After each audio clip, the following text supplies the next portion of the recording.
Paulus bilang di dalam 1 Korintus 14 itu, mulai ayat 2, siapa yang berkata-kata dengan bahasa roh, tidak berkata-kata kepada manusia, tetapi kepada Allah. Sebab tidak ada seorang pun yang mengerti bahasanya. Oleh roh ia mengucapkan hal-hal yang rahasia. Jadi ada dua jenis bahasa roh, Bapak Ibu ya. Ada bahasa roh yang dimengerti seperti hari Pentakosta, tapi ada bahasa roh tertentu yang tidak dimengerti, ya. Seperti yang dimaksudkan Paulus dalam 1 Korintus 14 ayat 2. Sedangkan bernubuat di ayat 3, tetapi siapa yang bernubuat, ia berkata-kata kepada manusia, ia membangun, menasihati dan menghibur, ya. Lalu ayat 4, siapa yang berkata-kata dengan bahasa roh, ia membangun dirinya sendiri, tetapi siapa yang bernubuat, ia membangun jemaat. Lalu ayat 5 Paulus bilang begini, ini sebenarnya sedikit teguran karena ada kekacauan di gereja ini. Paulus bilang, aku suka supaya kamu semua berkata-kata dengan bahasa roh, tetapi lebih daripada itu supaya kamu bernubuat.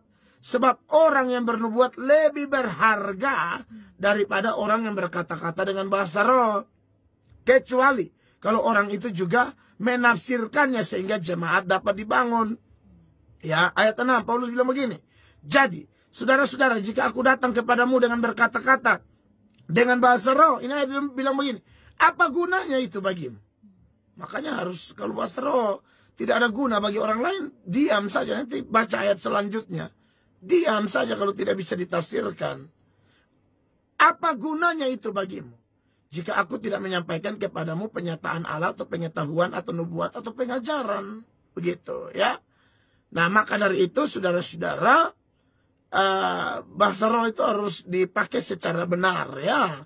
Dan tidak asal-asalan, tidak asal ibadah bahasa roh, asal ibadah bahasa roh. Sedangkan orang di situ ada yang tidak mengerti. Anda jadi bikin kayak mau usir jiwa begitu. Orang mau datang bertobat, lu mulai omong yang lu anggap bahasa roh. Syukur-syukur kalau bahasa roh benar. Kalau omong kosong, tiru meniru bagaimana? Kalau tiru pendeta di YouTube bagaimana? Ya, sehingga bahasa rohmu sama seperti pendeta di YouTube. Roh Kudus semiskin itu kan, sehingga tidak ada ide kayak sekau bahasa roh, sehingga kau mesti ikut pendeta A, B, C, W, L, A, B, C punya bahasa roh, atau Bapak Gembala maupun bahasa roh. Ya, Bapak Gembala mujud tiru dari Gembala yang lama juga. Ya, ayat 9 dari 1 Korintus 14. Demikianlah juga kamu yang berkata-kata dengan bahasa roh. Jika kamu tidak mempergunakan kata-kata yang jelas, bagaimanakah orang dapat mengerti apa yang kamu katakan? Kata-katamu sia-sia saja kamu ucapkan di udara. Lalu ayat 10 dia bilang begini. Ada banyak, entah berapa banyak macam bahasa di dunia. Sekalipun demikian, tidak ada satupun di antaranya yang mempunyai bunyi yang tidak berarti. Nah ini, makanya kalau kita lihat ada bahasa roh yang mungkin tidak dimengertikan, tidak ada yang menafsirkan. Tapi ada yang bisa ditafsirkan, karena ini bahasa di dunia.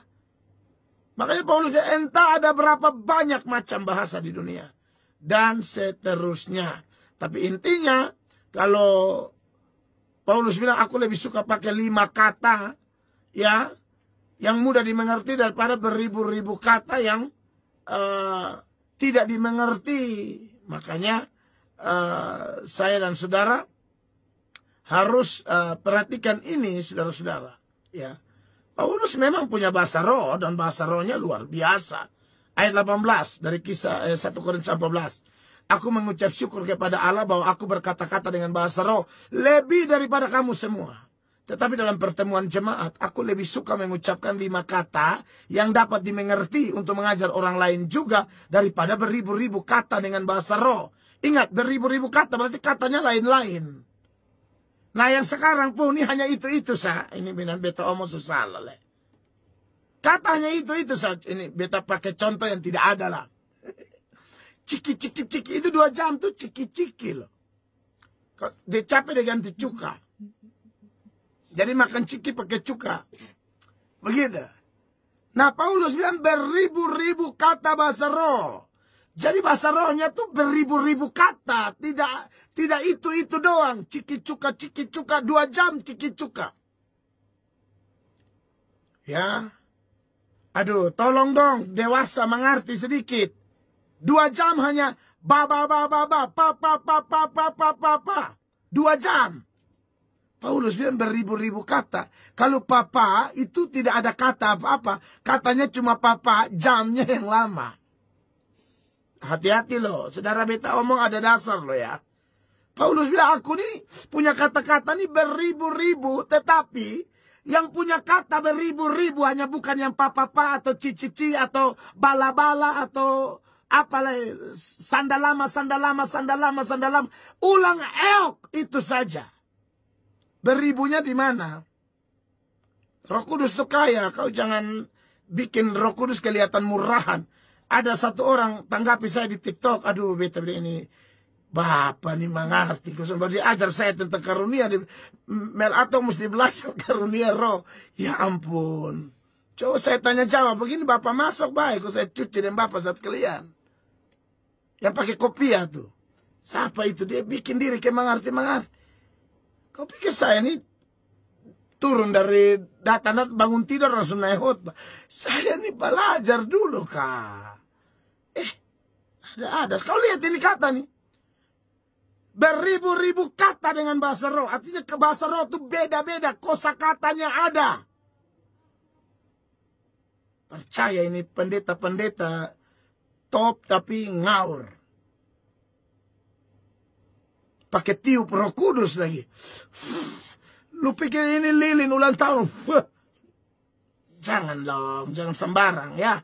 Makanya di ayat 23. Paulus bilang. Jadi kalau seluruh jemaat berkumpul. Bersama-sama. Dan tiap-tiap orang berkata-kata dengan bahasa roh. Lalu masuklah orang-orang luar. Atau orang-orang tidak beriman. Tidakkah akan mereka katakan bahwa kamu gila? Kayak gereja gila, makanya tidak boleh di gereja, jangan kayak orang gila. Nanti orang mendatang gereja, aneh lihat itu gereja.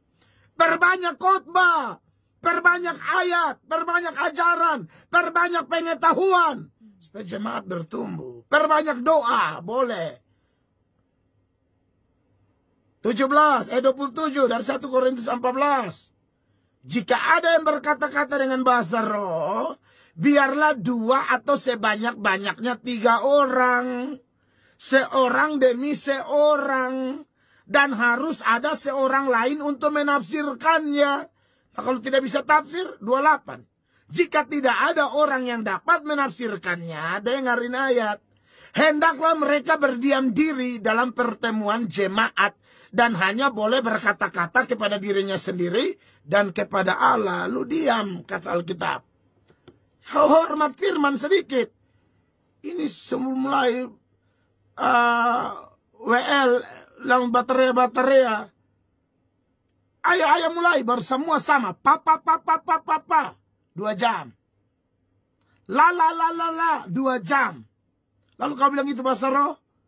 Belajar Alkitab dulu. Paulus bilang beribu-ribu kata. Harusnya katanya beda-beda. Kayak kita bicara begini, tapi entah kau ngomong tuh bahasa apa, pokoknya ada di dunia. Baca itu ayat-ayat tadi.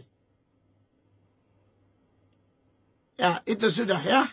Kiranya bermanfaat ya. Saya harap gereja-gereja banyak belajar supaya jangan pikir memuliakan Allah, tahu-tahu bikin malu. Pikir meninggikan Roh Kudus padahal sedang menghina Roh Kudus. Hati-hati itu. Ya, saya harap diperhatikan. Tuhan berkati.